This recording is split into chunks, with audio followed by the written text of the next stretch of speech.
The honourable member for Oshawa. Thank you, Mr. Speaker, and I listened to my colleague's speech.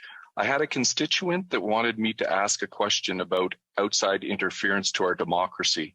Klaus Schwab is the head of the World Economic Forum, and he bragged how his subversive WEF, World Economic Forum, has, quoted, infiltrated governments around the world.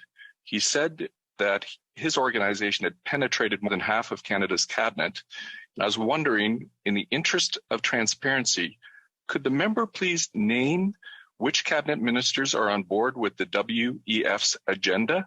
My concern is the deputy. Order. I know that the member was in a really good question there, but the audio is really bad and the video is really bad as well.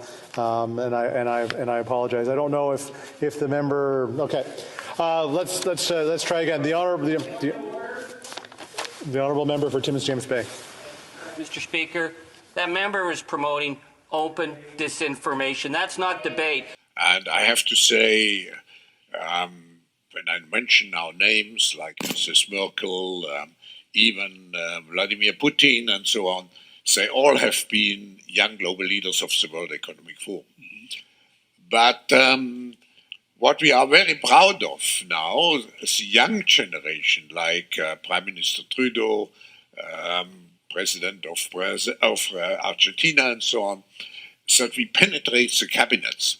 So yesterday I was at a reception for Prime Minister Trudeau, and I know that half of this cabinet, or even more half of this cabinet, are actually young global leaders of the World Economic Forum. That's true in Argentina as well.